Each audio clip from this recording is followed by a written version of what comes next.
Assalamualaikum warahmatullahi wabarakatuh. Jadi perkenalkan, nama saya Muhammad Takdimur Rahmat dengan NIM 1901042040 dari program studi Teknologi Industri Pertanian, Fakultas Teknologi Pertanian, Universitas Teknologi Sumbawa. Kemudian di sini saya akan menjelaskan mengerjakan tugas metode dan penulisan ilmiah, yaitu yang berjudul Analisis Manajemen Rantai Pasok pada Industri.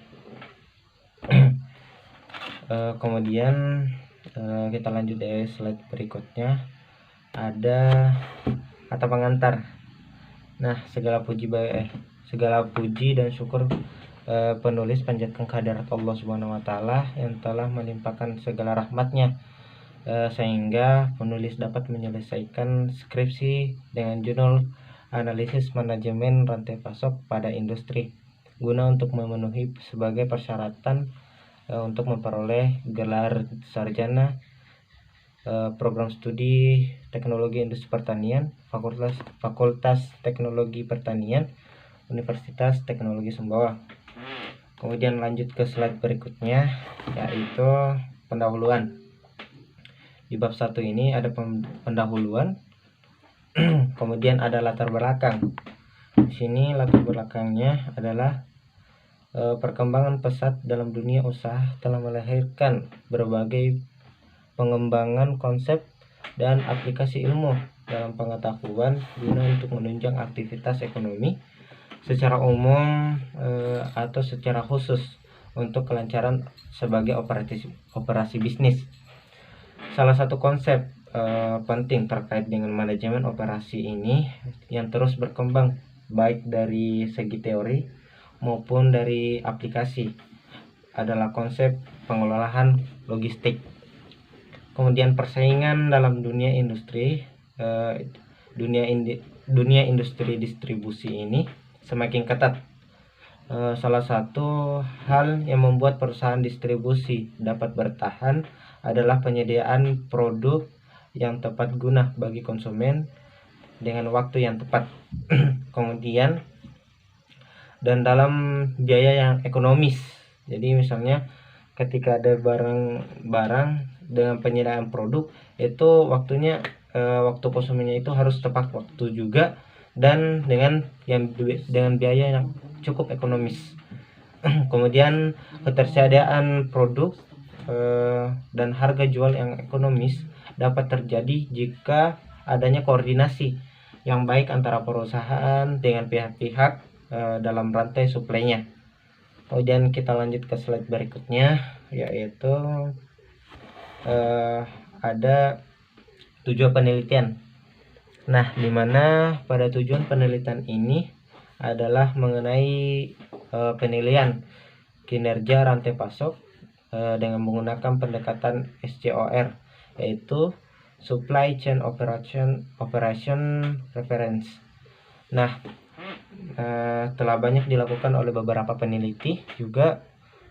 Selain itu, objek penelitian yaitu perusahaan otomotif dalam skala industri belum pernah dilakukan oleh peneliti yang lain belum pernah dilakukan.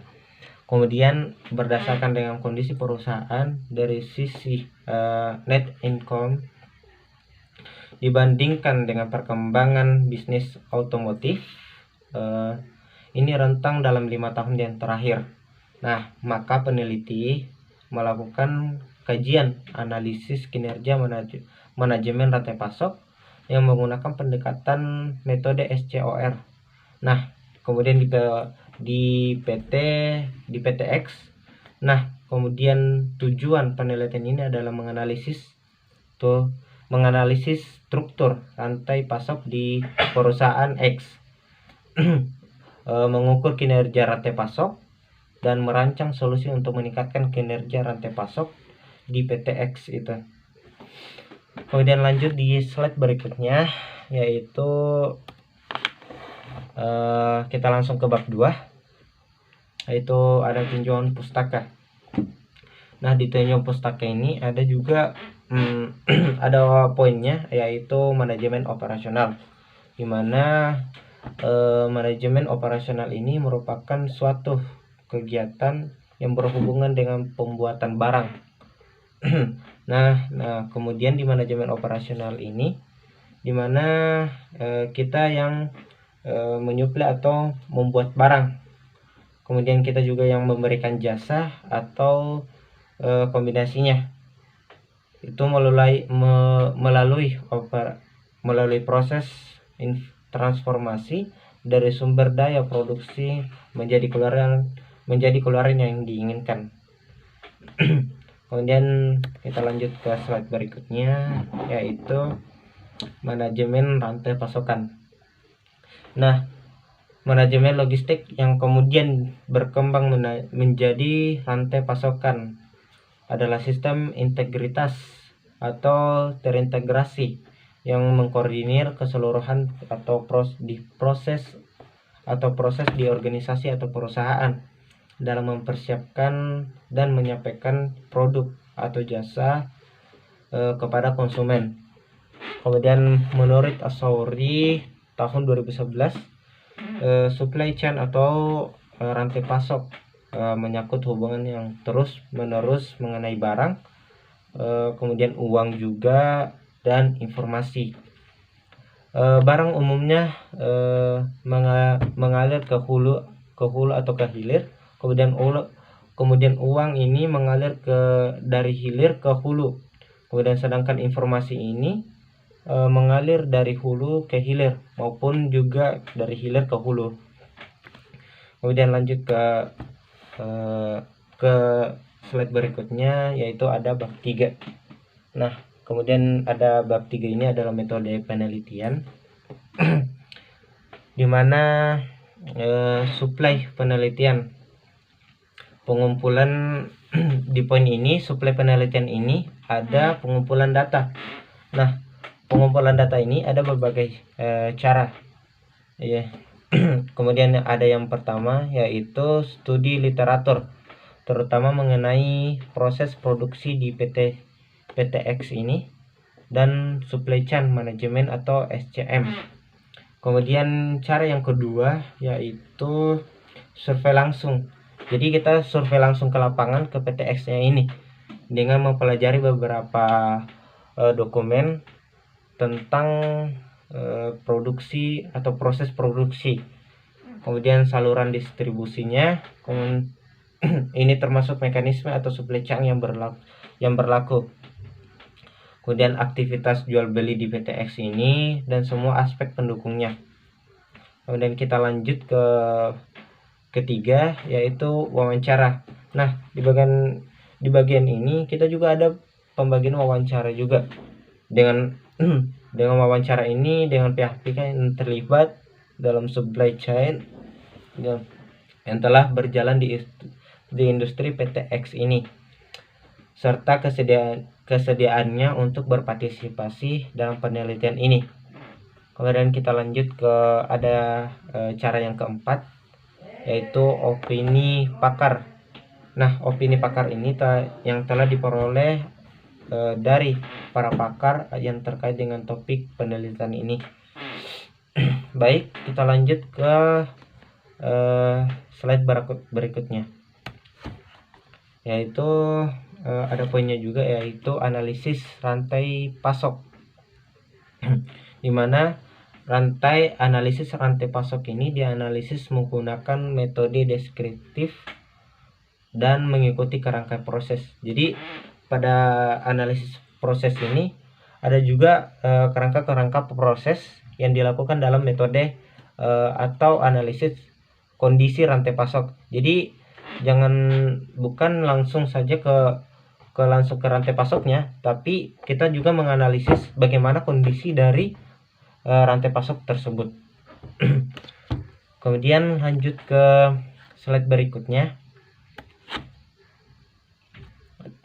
yaitu poinnya adalah analisis pengukuran kinerja rantai pasok.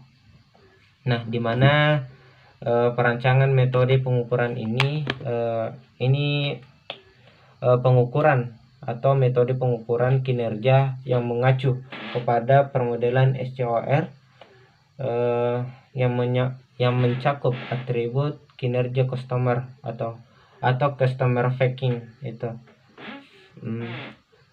atau customer facing kemudian atau efektivitasnya. Nah, dan internalnya juga, dan ada juga penggunaan model SCOR dalam merancang sistem pengukuran kinerja rantai pasok berdasarkan proses. Kemudian membuat perusahaan mampu mengevaluasi kinerja rantai pasok itu.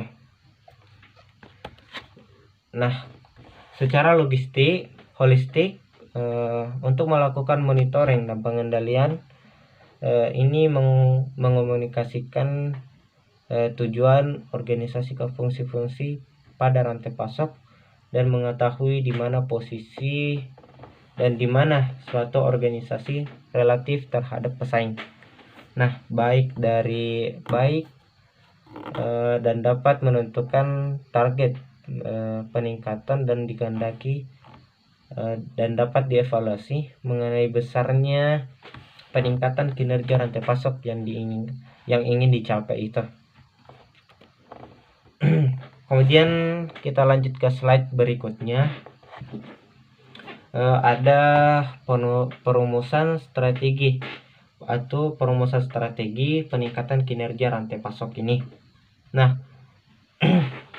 perumusan strategi peningkatan kinerja ini di mana peningkatan kinerja rantai pasok ini menggunakan metode fokus group discussion atau yang biasa disebut dengan FGD. Nah, dengan manajemen PTX ini yang terdiri dari berbagai departemen terkait yang berhubungan dengan aktivitas rantai pasok, maka kerangka penelitian ini dirumuskan dalam rangka mengidentifikasi struktur rantai pasok ini. Nah, membangun metode pengukuran kinerja rantai pasok dan merancang strategi perumusan untuk meningkatkan kinerja rantai pasok ini tersebut. Kemudian analisis kondisi, di mana analisis kondisi rantai pasok ini dilakukan untuk mengidentifikasi analisis struktur dan pelaku rantai pasok ini. Nah, perancang metode pengukuran kinerja dibangun mengidentifikasi matriks kinerja dan penentuan bobot matriks pengukuran kinerja. Selanjutnya dilakukan dengan mengimplementasikan interaksi penilaian metode pengukuran kinerja rantai pasok dan perumusan strategi peningkatan kinerja rantai pasok ini. Kemudian di sini juga ada daftar pustaka dari Afrinando R 2016 juga yang perancang, dan di sini daftar pustakanya ada banyak juga dan tidak bisa saya sebutkan satu-satu. Kemudian kita lanjut ke slide berikutnya, yaitu N. Terima kasih. Nah, mungkin ini saja slide yang bisa saya sampaikan. Semoga apa yang di PPT ini atau apa yang saya sampaikan ini bermanfaat bagi kita semua, dan apa di penelitian ini bisa ditingkatkan lagi bagaimana kinerja rantai pasok ini di era industri sekarang. Nah, kurang dan lebihnya mohon dimaafkan. Apabila ada salah-salah kata, mohon maaf. Kemudian saya ucapkan terima kasih banyak. Sekian, wassalamualaikum warahmatullahi wabarakatuh.